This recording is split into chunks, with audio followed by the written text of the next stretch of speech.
Muy bien. Ya para concluir justamente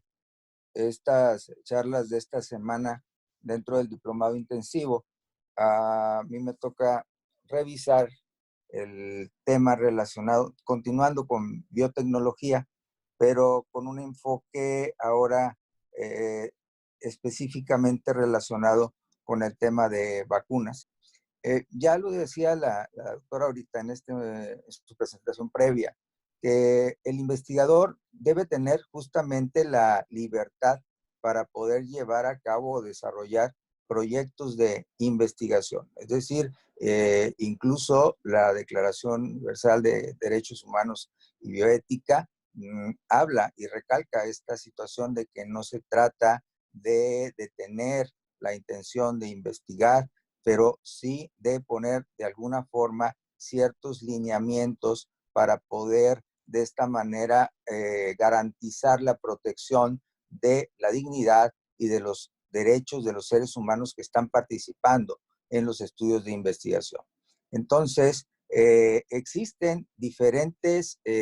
lineamientos que en la actualidad deben ser considerados por los comités de ética en investigación para poder llevar a cabo la evaluación de los protocolos de investigación y la posible aprobación de ellos en caso de que cumplan justamente con los requisitos éticos indispensables. Bueno, la investigación clínica permite el generar conocimiento en las ciencias de la salud, que es justamente hacia donde nos enfocamos si estamos hablando también de investigación en vacunas. En este sentido y en este tenor, cuando hablamos de investigación, si hablamos de investigación clínica, pues lo que queremos es enfocar justamente esta investigación al entendimiento primero de las enfermedades, es decir, mejorar nuestro entendimiento de las enfermedades y bajo esta situación entonces ahora facilitar el desarrollo de mejores métodos para el diagnóstico, la prevención, el tratamiento y la rehabilitación de dichas enfermedades. Y con ello también contribuir a mejorar el estado de salud de la población. En situaciones como las que estamos viviendo actualmente en relación a la COVID, pues esto es fundamental, es decir, la investigación desde su inicio relacionada con el entendimiento de la fisiopatología de la enfermedad que lleva posteriormente al desarrollo de pruebas de diagnóstico, de métodos de prevención, de el probar en la actualidad, porque no contamos en la actualidad con un tratamiento específico para la enfermedad, pero también el desarrollo potencial de vacunas que nos permitiría justamente esa prevención en personas que son susceptibles y que no han adquirido la infección aún. Con esto, lo que se busca es contribuir a mejorar el estado de salud de la población. Y lo que comentaba la doctora es muy bien, es completamente cierto. Es decir, no podemos ver a los seres humanos como el medio para llegar y alcanzar los objetivos de la investigación clínica, sino como el fin. De modo tal que aún quienes están participando en los estudios de investigación tendrían que de alguna forma tener algún beneficio por ello, pero claro que lo que se busca también es que el beneficio se extienda hacia la comunidad, hacia la sociedad, hacia la humanidad, y de esta forma sea ese el objetivo y no un objetivo monetario de un grupo de investigadores o un objetivo que tenga que ver exclusivamente con la situación de tener un mayor prestigio por haber participado en estudios de relevancia clínica. Entonces, cuando hablamos de esta investigación en clínica, pues estamos hablando de estudios en seres humanos. Y estos seres humanos, estas personas que participan en estos estudios de investigación, que muy comúnmente se les conoce como sujetos de investigación, podríamos decir mejor personas en investigación, contribuyen al desarrollo del conocimiento que es generalizable en el área de la salud. Entonces, no es solamente el hecho de buen desarrollo metodológico de un protocolo y de que los investigadores tengan la capacidad para llevar a cabo la investigación, sino también, por supuesto, la participación de las personas que van a estar como individuos dentro de la investigación, porque sin ellos no se podría generar el conocimiento relacionado con los estudios de investigación. Entonces, estas personas que están participando en estudios de investigación pueden de alguna forma ser explotadas o bien ser empleadas para el beneficio de un grupo de personas, como pueden ser investigadores y patrocinadores, que tienen otros objetivos, sino el objetivo primario de generar una información nueva que pueda ser verdaderamente de beneficio para la población. Y entonces es cuando se puede desvirtuar justamente el objetivo primario de llevar a cabo investigación clínica. Entonces tienen que cumplirse ciertos requerimientos o requisitos éticos para que la investigación clínica pueda llegar a tener la posibilidad de mínima de explotación de los seres humanos que participan en ello. Sabemos que de alguna manera cualquier estudio de investigación en el que se lleve a cabo una intervención en los seres humanos que están participando conlleva cierto grado de riesgo, pero es bien importante recordar que esta relación riesgo-beneficio tiene que ser siempre inclinada hacia el mayor beneficio y el menor riesgo posible para poder tener una validez ética de modo tal que pueda ser este estudio de investigación aprobado por un comité de ética. Hablaba de que es necesario estar trabajando en estudios de investigación en el marco de regulaciones tanto nacionales como internacionales o regulaciones locales, incluso, que deben de ser todas consideradas por los comités de ética en investigación a la hora de evaluar los estudios de investigación. Y es bien importante,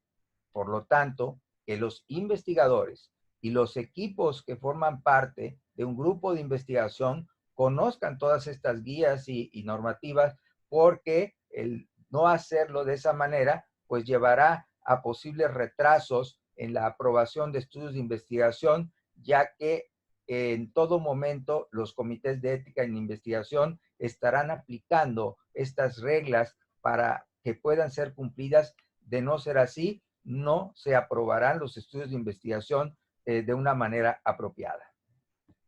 De modo entonces que los comités de ética en investigación serán siempre responsables de evaluar y dictaminar los protocolos de investigación en seres humanos, es decir, de investigación clínica. Sobre todo hablamos de ensayos clínicos, pero esto es aplicable a cualquier estudio de investigación en el que participen seres humanos. También de formular recomendaciones de carácter ético que correspondan.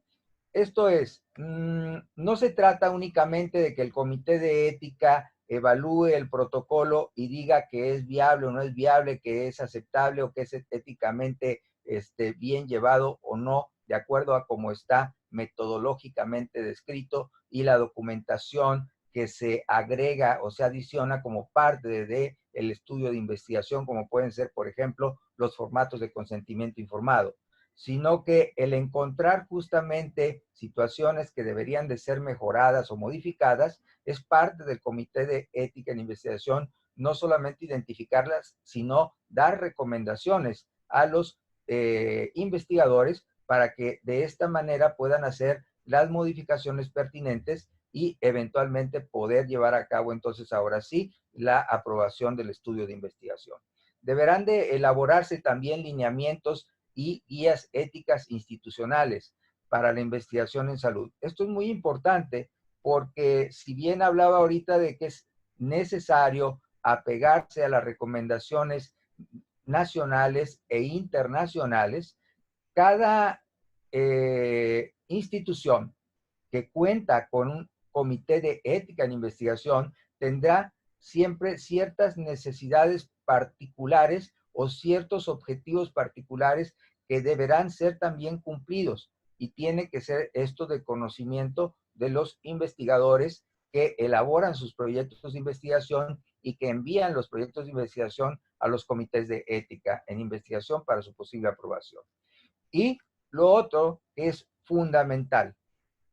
La labor del Comité de Ética en Investigación no puede limitarse exclusivamente a lo anterior y sobre todo a evaluar y dictaminar, es decir, posiblemente aprobar un estudio de investigación, sino una vez que se haya aprobado el estudio de investigación, el Comité de Ética en Investigación deberá de dar seguimiento a sus dictámenes. De alguna forma tendrá que hacer visitas de supervisión, visitas de monitoreo, para el poder darse cuenta o demostrar que en efecto lo que fue aprobado está siendo llevado de acuerdo al protocolo y a buenas prácticas clínicas por parte de los investigadores. Entonces, la labor del Comité de Ética en Investigación no para en el momento en el que aprueba un estudio de investigación o su dictamen sea de no aprobado, sino el que esta situación, una vez que se lleve a cabo, pueda ser dada en seguimiento a las investigaciones en los sitios en donde se está desarrollando esta investigación. Hay que tomar en cuenta que desde el 2016 sale una publicación en el Diario Oficial de la Federación en donde se habla de un cambio en la disposición general para la integración y funcionamiento de los comités de ética en investigación. Anteriormente a esto, aunque se consideraba a lo que conocemos justamente como la conbioética, como un órgano que debe de ser considerado para las recomendaciones que emitiera en el sentido de cómo debe de estar conformado y cómo debe funcionar un comité de ética en investigación. A partir de enero de 2016, lo que se establece es que se delega justamente ya esta función enteramente a la conbioética, de modo que es la conbioética la que marca la forma en la que deben de ser integrados y la manera en la que deben de funcionar los comités de ética en investigación en nuestra institución. Los comités de ética en investigación es importante verlos no únicamente como un organismo que revisa protocolos y que posiblemente aprueba o no aprueba protocolos, sino también debe de ser una guía y apoyo al investigador. Debe de en todo momento trabajar para la protección de los participantes en estudios de investigación. Debe de ser una garantía pública de respeto a la dignidad e igualdad de los derechos humanos. Es decir, el hecho de que esté haciendo su trabajo de una manera apropiada, de una manera apegada a lo que la conbioética marca, pues tiene que ser entonces garantía a la institución que cuente con un comité de ética de estas características, de ese respeto a la dignidad e igualdad de derechos humanos. Por otro lado, el fomento de la educación es importante y esto no es solamente hacia el interior del comité, es decir, los comités de ética en investigación tienen o son responsables de la educación de cada uno de sus integrantes, promoverla hacia el interior o a través de cursos o diplomados, como es este caso, este diplomado intensivo que estamos cursando. Pero también es importante llevar a cabo esta educación a otros sectores dentro de sus áreas de trabajo. Muchas veces no se sabe ni que existe el Comité de Ética en Investigación, ni cómo funciona, ni cómo debe llevarse a cabo el envío de documentos hacia el comité para poder ser evaluados, de modo tal que es importante que todo este tipo de información forme parte de mecanismos o procesos de educación que el Comité de Ética en Investigación dé hacia la institución en la que se encuentra. Igual que el hecho de generar una conciencia bioética institucional sobre la integridad de la ciencia que se está tratando de desarrollar en la institución, justamente revisada y supervisada por el Comité de Ética en Investigación.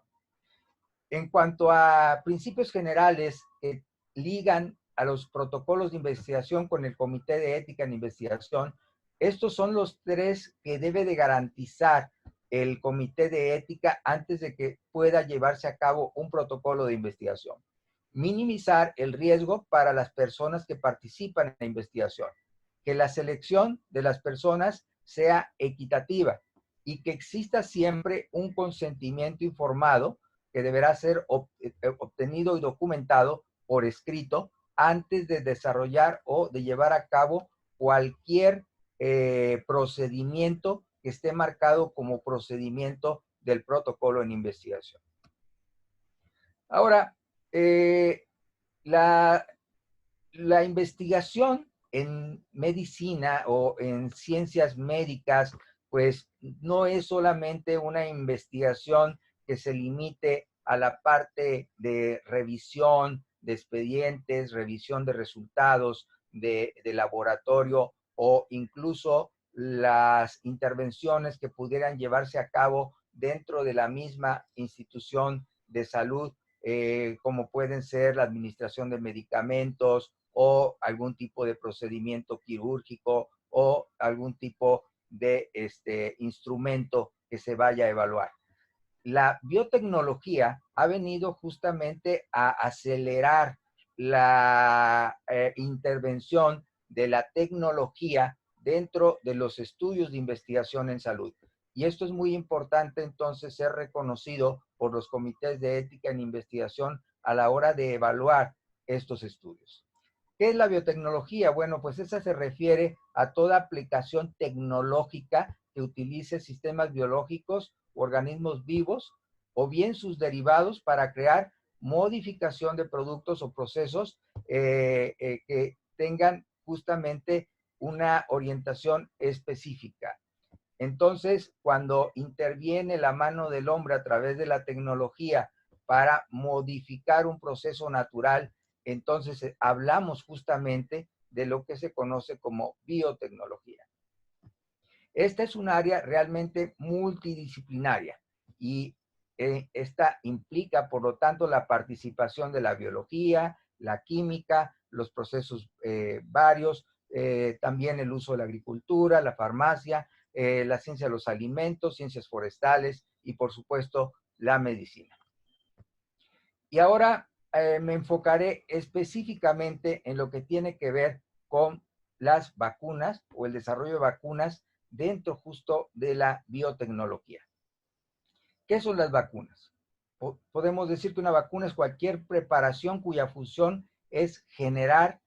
inmunidad en un organismo frente a una determinada enfermedad infecciosa. Podemos poner entonces el ejemplo de lo que es en la actualidad el COVID. ¿Qué es lo que se busca? Bueno, pues con la investigación en vacunas para la prevención de la COVID, pues lo que se busca es el crear inmunidad frente al SARS-CoV-2, que es el agente causal de la infección, de modo tal que el poder tener un producto de esta naturaleza pueda evitar la enfermedad en las personas que reciban esta vacuna. Pero esto pues actualmente está en desarrollo.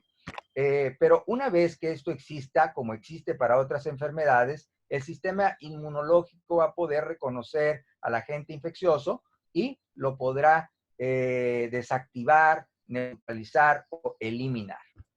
Ahora, estos son productos biológicos. Las vacunas son productos biológicos que están constituidos por microorganismos, ya sea bacterias o virus, que pueden estar vivos o pueden estar muertos o atenuados, o bien pueden ser productos o generalmente proteínas derivadas de estos microorganismos. Por ejemplo, los toxoides como el toxoide tetánico. Hablando un poquito de antecedentes y solamente me voy a limitar a estos dos ejemplos, pues Edward Jenner es considerado de hecho el padre de la vacunación. En 1776 crea por lo que él observa en personas que ordeñan vacas que padecen de variola y que es similar a la viruela que afecta al ser humano, pues que estas personas sufrían de lesiones en las manos, pero que no enfermaban de viruela. Entonces él supuso que si tomaba material de estas lesiones de las manos de estas personas y era inoculado en un ser humano, podría generar protección para la viruela. Y pues tuvo en esta situación, en un protocolo que no se apegó, por supuesto, en su tiempo a una metodología estricta y que por lo tanto tampoco hubo una evaluación ética de lo que se estaba llevando a cabo, pero pues fue exitoso y eso permitió el inicio de lo que fue la carrera en la generación de vacunas posteriormente. Y alguien que también estudió y trabajó mucho en la vacunación fue Louis Pasteur, que posteriormente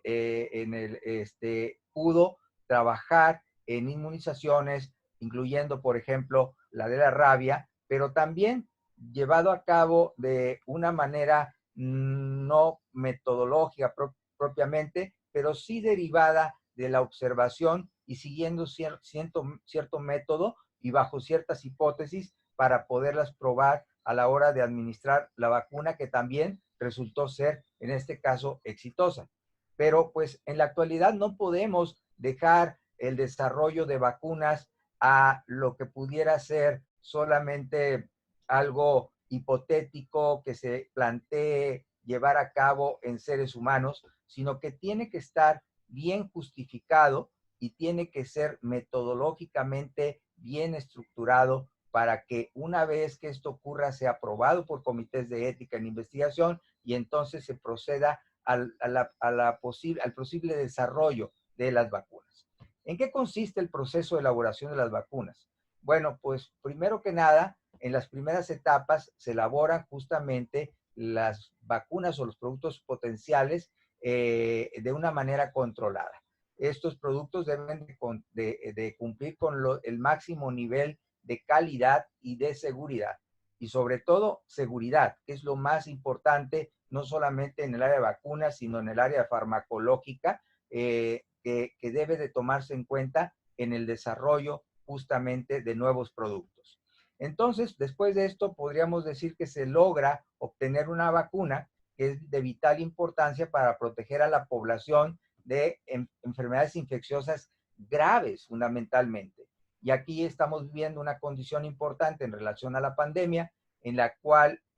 sabemos que si bien la mayor parte de la población que adquiera la infección va a tener una forma leve o incluso asintomático de esta infección, pues sí va a haber al menos un 20% de probabilidades de que se genere una enfermedad de mayor gravedad y que sea potencialmente mortal incluso. Entonces justifica este desarrollo de vacunas para poder llevar a cabo esta prevención de esta enfermedad, en este caso el COVID. Estas son las fases de investigación de las vacunas. Primero, una fase exploratoria, que consiste justamente en poder identificar y poder tener muy claro cuál es el mecanismo fisiopatológico que lleva a cabo al desarrollo de la enfermedad por parte del agente patológico infeccioso. Es decir, cuáles son las características morfológicas, cuáles son las características bioquímicas del agente y cuál es el mecanismo por el cual genera la enfermedad. Conocido esto, y no al revés como ocurría en los primeros intentos de las generaciones de vacunas, pues ahora ya se entra a una fase preclínica, es decir, ya se sabe cuál es el mecanismo por el cual el virus o la bacteria genera la enfermedad. Ahora hay que entrar a esta fase preclínica que se lleva a cabo in vitro en cultivos celulares y si esto es exitoso, pasa a una fase in vivo que se lleva a cabo ya en modelos animales. Tienen que desarrollarse varios estudios a este nivel antes de que las autoridades regulatorias puedan dar la aprobación para que ese producto pueda ser empezado a utilizarse en seres humanos. Y cuando hablamos ya de su uso en seres humanos, estamos dentro de lo que conocemos como la fase clínica. La fase clínica la dividimos en 4 fases a su vez. La fase 1, 2, 3 y 4. En la fase 1 es el primer estudio en seres humanos y este es un estudio que se lleva a cabo en personas voluntarias sanas. Y tiene que cuidarse siempre esto, si hablamos de voluntarios sanos, de que sean verdaderamente personas voluntarias que están participando en el estudio porque así desean hacerlo. Y esto es importante porque se van a exponer a un producto biológico que, aunque ha sido probado con éxito en modelos animales, nunca seres humanos lo han recibido. Y es la parte de la seguridad lo primero que importa en esta fase 1 de investigación. Claro, se evalúan también resultados de eficacia, en este caso, por ejemplo, producción de anticuerpos en contra del microorganismo, pero lo más importante es demostrar que ese producto biológico es seguro. Si se supera esta fase, entonces se da autorización para pasar a una fase 2, en la cual se va dirigida ya no solamente a sujetos sanos que pudieran formar un grupo control, sino allá personas que de alguna manera están en riesgo mayor de poder desarrollar una enfermedad causada por el microorganismo en cuestión. Y en este caso, lo que se hace es buscar la eficacia de producción de anticuerpos en contra del organismo y se evalúan diferentes vías de administración y se evalúan también diferentes dosis para poder encontrar la vía de administración que dé mejor resultado y la mejor dosis también que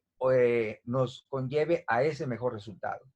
Si esto se supera, entonces se da la autorización para llevar a cabo estudios de fase 3. Y en estos estudios de fase 3 ya se involucra a un mayor número de personas para tener resultados que puedan ser verdaderamente robustos, que pudieran tener una mayor fortaleza para demostrar no solamente que el producto es seguro, sino que además, de acuerdo a lo que está establecido en la hipótesis de investigación, el producto es eficaz y que tras de esto puede ser utilizado con seguridad en la población en general para poder llevar a cabo esta inmunización previa a el posible contagio natural con el microorganismo. Y finalmente está la fase 4, que es una fase que llamamos ya de comercialización. Es decir, esto es cuando ya el producto se está utilizando masivamente en la población y se llegan a dar observaciones que bajo el esquema muy controlado de las fases previas y el número limitado de personas que participan en estos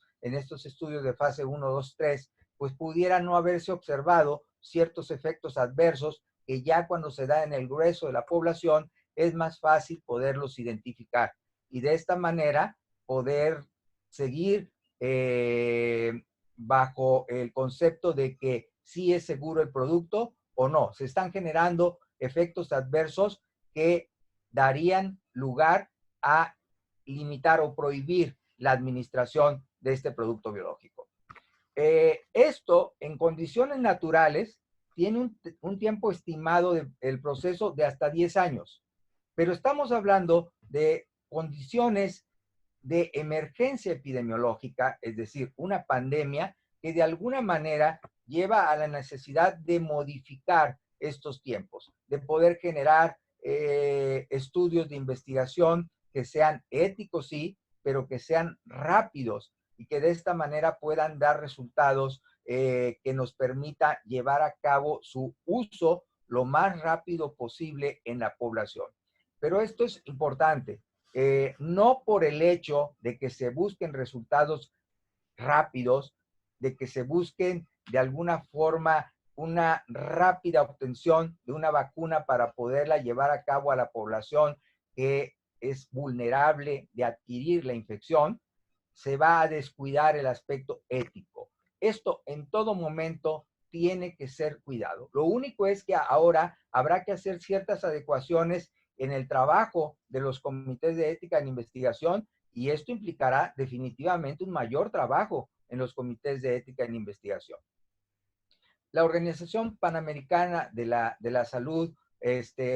ha publicado un documento que da justamente ciertas recomendaciones para poder llevar a cabo estos estudios de investigación con mayor rapidez, pero cuidando el aspecto ético en todo momento, tratando de llevar a cabo mecanismos y procedimientos flexibles o bien alternativos de revisión y supervisión ética que mejoren y que sean también adecuados a las características de cada país. Es decir, no es algo rígido, sino es algo que tendrá que ser de alguna manera adecuado a las necesidades y a las características de cada país en lo particular.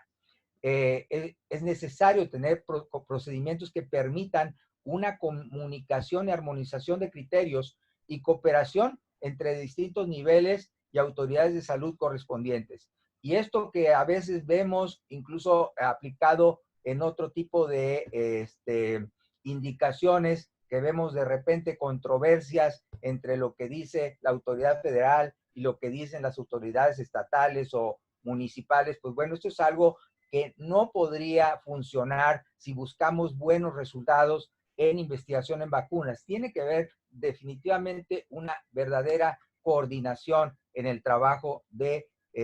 las autoridades. Entonces, estos procedimientos tienen que ser coordinados, tiene que haber mecanismos para asegurar que las revisiones por parte de los comités de ética sean eficaces, que sean más rápidos y que den justamente aprobaciones, pero siempre y cuando se haya demostrado que los protocolos están llevados a cabo bajo una rigurosa metodología científica y que además se están cumpliendo todos los requisitos éticos que son aplicables para cualquier estudio o ensayo clínico que se lleve a cabo no solamente en vacunas, sino en cualquier otro fármaco. La Organización Panamericana de la Salud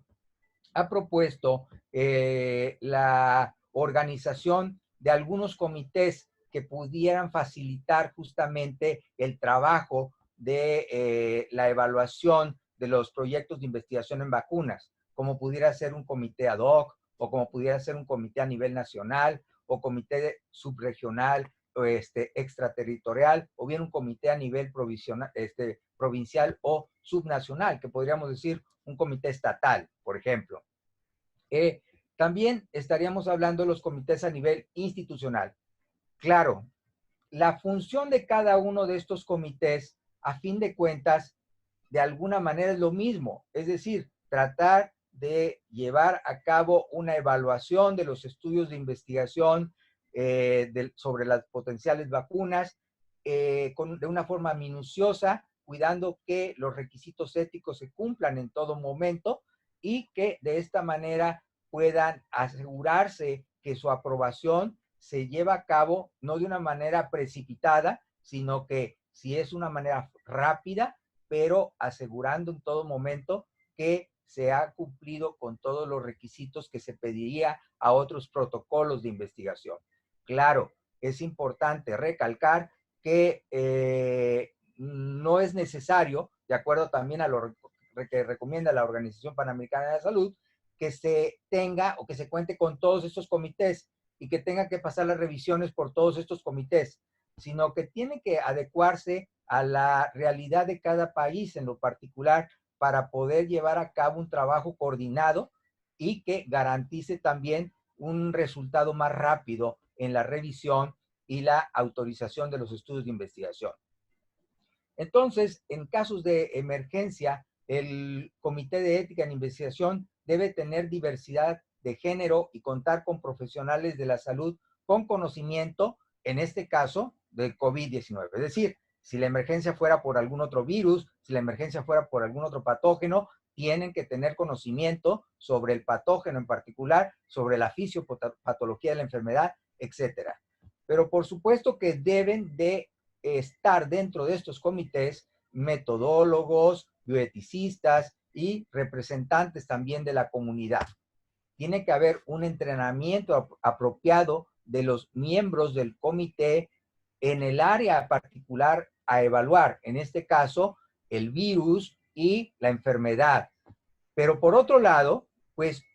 no son todólogos quienes están dentro del comité y es importante echar mano de consultores independientes, es decir, invitar a alguna de las reuniones en donde se esté evaluando estos protocolos de investigación a expertos en el tema, como pudieran ser microbiólogos, virólogos, infectólogos, etcétera. Entonces es importante saber que aunque no formen parte del comité, sí pueden ser tomados en cuenta para poder llevar a cabo un dictamen sobre lo que se está evaluando en relación a los proyectos de investigación en vacunas. Es muy importante las recomendaciones ante una emergencia de cómo trabajar el Comité de Ética en Investigación, porque no lo podemos hacer como lo hacemos habitualmente en reuniones presenciales. Ah, bueno, pues entonces igual que lo estamos haciendo ahora en este diplomado, pues las reuniones de los comités de ética tendrían que llevarse a cabo a través de reuniones virtuales por medios electrónicos. Las comunicaciones con los investigadores tendrían que llevarse a cabo a través de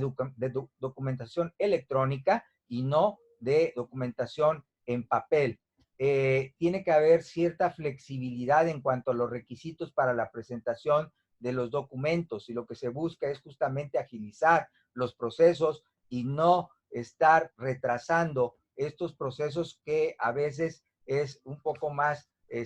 por la cuestión de seguir llevando a cabo ciertos requisitos administrativos, más que hablar de algo que sea verdaderamente indispensable. Y por otro lado, que haya revisión y toma de decisiones de una manera también diferida. Hay que tomar en cuenta que para las reuniones del Comité de Ética en Investigación puede ser que en una situación de emergencia se considere un quórum reducido, es decir, no necesariamente la participación de todos los miembros del Comité de Ética en Investigación, sino que quienes en ese momento puedan estar presentes a través de la reunión virtual sean suficientes para poder llevar a cabo la toma de decisiones. Y por supuesto, dejar asentado todo lo que se evaluó y el dictamen y cuáles fueron las recomendaciones, si es que las hubo, para el investigador en actas. Llevar a cabo también esta situación de revisiones en plazos cortos, es decir, fijar cierto tiempo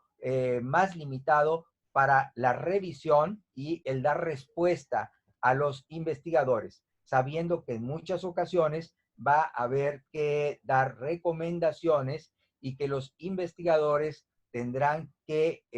acatar o tendrán que atender las recomendaciones dadas por el Comité de Ética en Investigación y esto llevará también al investigador cierto tiempo antes de regresar la documentación electrónica al comité en donde esté demostrando que ha acatado esas recomendaciones para poder ser aprobado su proyecto de investigación.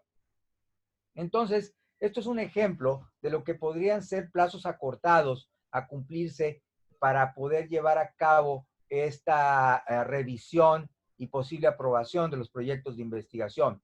Idealmente decir, bueno, pues se recibe el protocolo y todos los documentos relacionados y fijar un periodo que no sea mayor de 72 horas, que sea en torno a 24 horas para la revisión del estudio. También que la reunión se realice tan pronto como los miembros hayan culminado sus revisiones, que tendrá que ser también de una forma lo más expedita posible.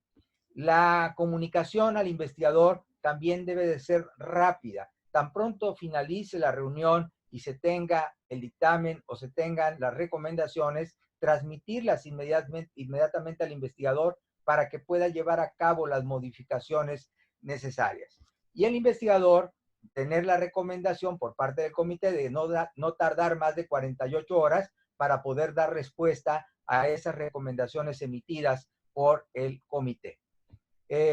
Una vez que se haya cumplido con todo esto y ya sea que se haya aprobado o no un proyecto de investigación relacionado con vacunas, deberá de haber un archivo digital de la documentación perfectamente localizable para que en caso de necesidad de poder ir a buscar ciertos datos o de consultar ciertas cuestiones relacionadas con el estudio aprobado, pues esté todo ahí siempre a la mano. Tomando en cuenta que en este archivo digital tendrán que estar todos los documentos que a futuro, una vez aprobado el proyecto de investigación, se estén generando, sobre todo las comunicaciones entre el investigador y el comité de ética y viceversa. Entonces, el hecho de llevar a cabo revisiones en situaciones de emergencia que sean rápidas, no quiere decir que por esto no vayan a ser rigurosas. Es decir, tienen que estar muy bien sensibilizados todos los miembros del comité de que no se trata de hacer un trabajo rápido a medias, sino un trabajo rápido, bien hecho, en donde se esté revisando minuciosamente el proyecto de investigación y comprobar o confirmar que se están adhiriendo a las pautas éticas nacionales e internacionales o locales e institucionales antes de poder emitir su dictamen de aprobación o desaprobación del proyecto. El comité entonces deberá de considerar estos mecanismos alternativos apropiados o bien algunos otros que pudieran ser similares a lo ya comentado, pero adecuados a la realidad de cada comité, a las posibilidades de cada comité o de cada institución para poder llevar a cabo de una manera apropiada su trabajo. Doctor, perdón por la interrupción, unos 5 Importante minutos más. que en todo momento, pues así como se cuida la integridad de las personas que atienden pacientes o la integridad de la población en general, pues también evitar poner en riesgo a los miembros del comité. Esto es, no se está tratando de suprimir ninguna de las funciones del Comité de Ética en Investigación. Incluso el seguimiento de los proyectos de investigación ya aprobados tiene que seguir dándose. Y esto se puede estar estableciendo a través de los informes a los que está obligado cada investigador principal de enviar al comité de ética al menos una vez al año o cuantas veces el comité lo requiera, pero también poder llevar a cabo visitas remotas o diferidas al sitio de investigación para poder supervisar lo que se está llevando a cabo en el estudio de investigación y que verdaderamente, como mencionaba previamente, esté apegado al protocolo y apegado a los lineamientos nacionales e internacionales, sobre todo a las buenas prácticas clínicas en investigación. Y en el caso de COVID, pues esto es algo que no sale justamente de estas recomendaciones ya dadas como recomendaciones para emergencias en general. Ahora, es muy importante como una propuesta de ensayos para llevar a cabo estudios de vacunas, en este caso de COVID, por ejemplo, el seleccionar grupos de voluntarios sanos entre 20 y 45 años para esa fase 1, que sabemos que es importante, y que son grupos pequeños o limitados los que participan en esa fase 1. Disponer de una supuesta vacuna ya frente al coronavirus que haya pasado por una fase 1 en humanos y que haya demostrado ser segura antes de poder pasar a una fase 2, pero que también en la fase 1 se haya demostrado que hay una respuesta de defensa inmune, es decir, producción de anticuerpos. Y ya, pues entonces ver a quiénes son los voluntarios sanos a quienes se les va a considerar. Es muy importante el no pasar por alto el respeto a la dignidad de todas las personas que puedan ser seleccionadas para participar en los estudios de investigación. Y si se van a considerar también voluntarios que tengan ya potencialmente el proceso patológico, pues tendrán que cumplir con ciertas características o bien estar en grupos de alto riesgo antes de ser considerados dentro de unas fases posteriores de estudios de investigación. Preparar viales con una cantidad de virus vivo suficiente, poner a los voluntarios sanos que ya han salido del estudio en un entorno aislado que evite una exposición natural posterior a el virus, y administrar el virus en el tracto respiratorio sería lo ideal, porque esto es justamente el mecanismo fisiopatológico que tiene el virus para poder llevar a cabo el proceso de enfermedad. Así es que lo ideal en este caso sería poder contar con una producción apropiada de inmunoglobulina A, de secreción, para poder bloquear justamente la entrada del virus al epitelio respiratorio. Saber al final si la vacunación previa logra evitar parcial o completamente Doctor, lamentablemente se nos el acabó proceso el tiempo. patológico, y que además sea de alguna manera inocua o bien con el menor riesgo posible de efectos adversos. Pero aquí, pues lo importante sería preguntarnos quiénes querrían ser voluntarios sanos. Es necesario tomar en cuenta que Doctor, la cuestión que tiene que ver con quiénes serían voluntarios sanos, pues sería la manera en la que se solicite justamente la participación de estos voluntarios. Hay, por ejemplo, esta noticia que aparece justamente en el Wall Street Journal con respecto a un laboratorio de Londres que pues trató de reclutar justamente voluntarios, pero con el pago de un incentivo de 3,500, busca en todo caso es dar algún tipo de compensación doctor, por gastos que doctor, se generen en el voluntario o en la persona que está participando en el estudio de investigación, pero no un pago propiamente por participar en el estudio de investigación. Es que esto genera definitivamente un dilema bioético doctor, importante, la selección, de modo tal que evitar sesgos de selección, sí, pero también evitar que una selección vaya a generar este tipo de... Bueno, reflexiones bioéticas al final ya, para terminar con esto de lo de las vacunas. La ciencia está en una carrera en pos de una vacuna contra el coronavirus. Desde el punto de vista de la bioética, ¿las prisas son buenas? ¿Tomar atajos puede crear más problemas que los que se quieren solucionar? Algunos investigadores internacionales han sugerido usar vacunas experimentales en jóvenes y luego infectarlos para infectar, pero para intentar acortar pasos. ¿Qué diría la ética sobre este tipo de investigación? En una pandemia, la bioética es más importante que nunca. En estos momentos, no todos los enfermos parecen tener el mismo acceso a los recursos disponibles. ¿Qué normas debería de haber? Y cuando llegue la vacuna, ¿a quién vacunar primero? ¿Y con quién continuar? Y yo preguntaría, ¿quiénes tendrán acceso a la vacuna? Es decir, ¿habrá privilegios a la hora de hacer la distribución de las vacunas adquiridas en cada país, en cada estado, por quizá tener un limitado número de viales para su administración? Son puntos a reflexionar que los dejo ahí en el aire, los dejo de tarea justamente para poderlos analizar. ¿Quién debería de recibir primero las vacunas? Bueno, pues definitivamente quien debería de recibir primero las vacunas siguiendo, digamos, un protocolo apropiado para su administración, tendrían que ser las personas que tienen mayor riesgo de exposición y de adquirir justamente la enfermedad. Y estamos hablando del personal de salud. Es decir, el personal de salud tendría que ser universalmente cubierto, y posteriormente justo buscar la protección de las personas que se encuentran consideradas como con los en grupo de mayor riesgo, de acuerdo a lo ya conocido en relación a las personas, por ejemplo, con diabetes, obesidad, hipertensión, etcétera. Pero primero sería el personal de salud.